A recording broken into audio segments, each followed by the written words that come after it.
Otep à tous, bien-aimés frères et sœurs.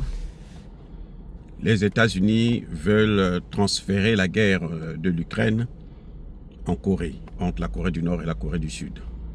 Ils veulent embraser aussi la Corée du Nord et la Corée du Sud. Que se passe-t-il?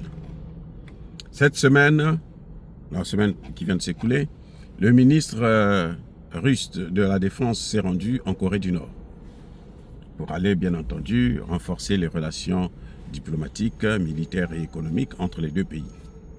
Vous savez que la Russie aide beaucoup la Corée du Nord actuellement pour pouvoir l'aider à sortir de l'isolation et de faire en sorte que la Corée du Nord puisse obtenir sortir des sanctions qui lui ont été imposées par l'Occident collectif.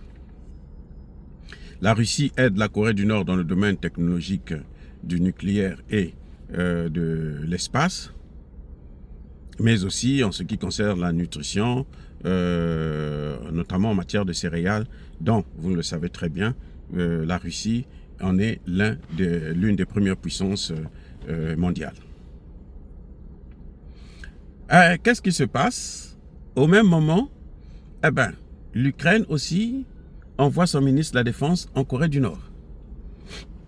Le ministre de la Défense, vous savez que l'autorisation américaine pour frapper en profondeur en Russie est venue de l'idée selon laquelle des Nord-Coréens seraient, je dis bien seraient, je parle au conditionnel, seraient en Russie. Ils combattaient aux côtés des Russes à Koursk, donc sur le territoire russe, ou probablement aussi en Ukraine, au front ukrainien. Et on parle, on ne connaît pas le nombre, il y en a qui disent 1000, il y en a qui disent 10 000, maintenant on parle même de 100 000, je ne sais pas. Bon, bref, ce qui est certain, c'est qu'il n'y a aucune preuve actuellement de la présence des Nord-Coréens en Russie, en train de combattre.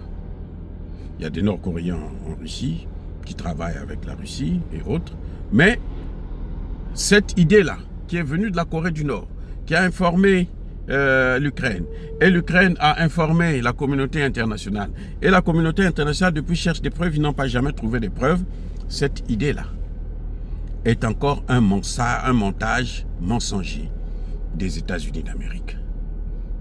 C'est juste parce qu'ils voulaient trouver une échappatoire pour pouvoir donner à l'Ukraine les missiles longue portée pour frapper en profondeur en Russie, pour tenter, pour voir qu'est-ce que ça va donner. Et ils ont reçu la réponse, et la réponse a été sans appel, parce que là où tombe le missile Oreshnik, là, il ne laisse rien, il n'y a que de la poudre, sur des kilomètres de rayon.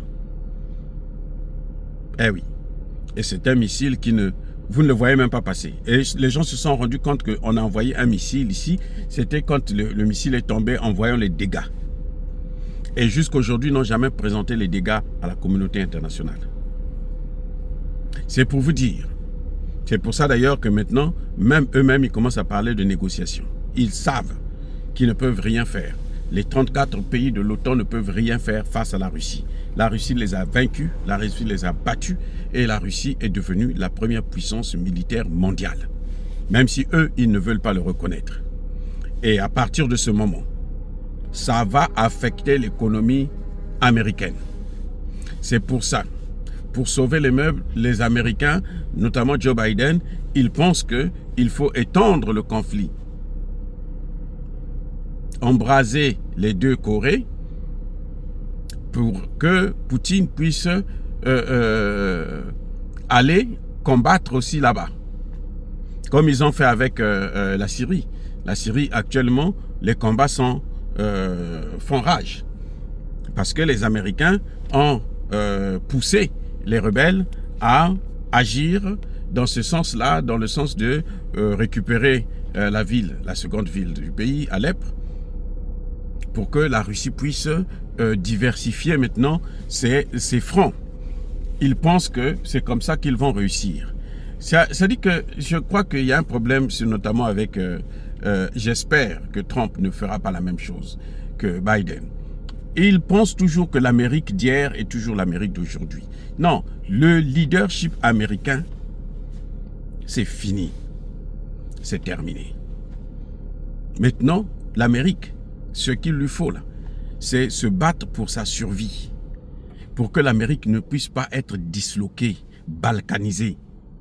Parce que ce qu'eux, ils ont fait ailleurs là, mais ils doivent payer ça, c'est le karma. C'est la loi du karma. Il y a des États ici aux États-Unis qui veulent leur indépendance maintenant. Donc, si Trump vient avec la même politique, il faut s'attendre à ce qu'on aille vers une guerre civile et que l'Amérique puisse disparaître dans l'état où il se trouve actuellement. Parce que les États-Unis ne peuvent pas continuer à aller faire des guerres ailleurs et puis penser que chez eux-mêmes, ils seront toujours en paix. Non, c'est pas possible. Ça ne se fera plus. Bref, donc les Américains pensent que ce serait la meilleure façon d'affaiblir Poutine. Mais Poutine a déjà gagné la guerre en Ukraine. Donc Poutine a maintenant les moyens d'aller faire la guerre ailleurs. En Corée du Nord et ou en Syrie. Vous savez, je pense que c'est mal connaître l'histoire, mal comprendre la géopolitique. Si ça s'embrase encore entre la Corée du Nord et la Corée du Sud, croyez-moi, si ce n'est pas Poutine qui va attaquer les États-Unis, ça va être la Corée du Nord. Parce que la Corée du Nord aussi a des missiles intercontinentaux. Et la Corée du Nord est soutenue par la Russie. Et vous savez quoi? Si ça se déclenche là-bas, ce sera aussi le meilleur moment pour la Chine d'envahir Taïwan. Et les Américains feront quoi?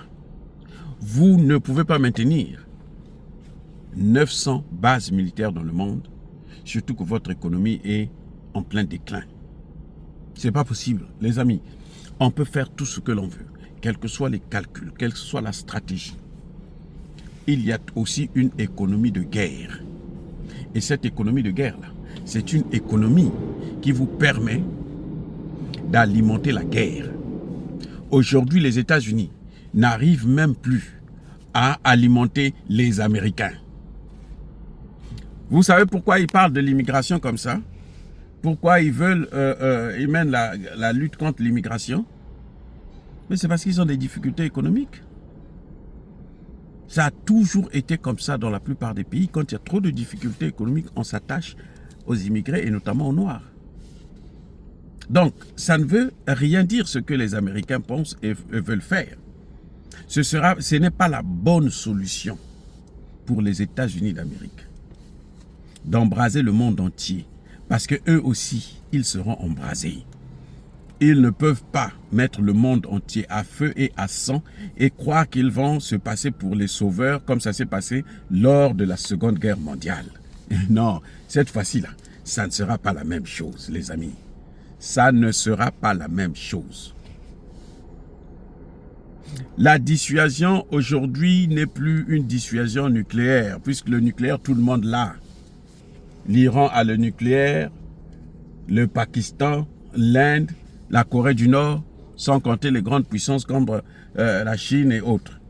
Et le nucléaire otanien, là, il est désuet. Il est déjà dépassé. Croyez-moi, la Russie a une avance militaire sur toutes les puissances de l'OTAN. Donc une autre guerre, encore, ça va être la disparition de l'Europe de von der Leyen, mais aussi, ça va être l'affaiblissement, la disparition, l'oubli, l'écrasement des États-Unis d'Amérique.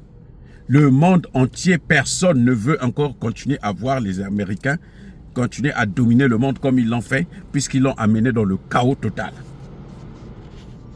Voilà ce qui est en train de se passer actuellement. Donc, c'est aux Américains de comprendre et d'agir correctement. Soyez bénis.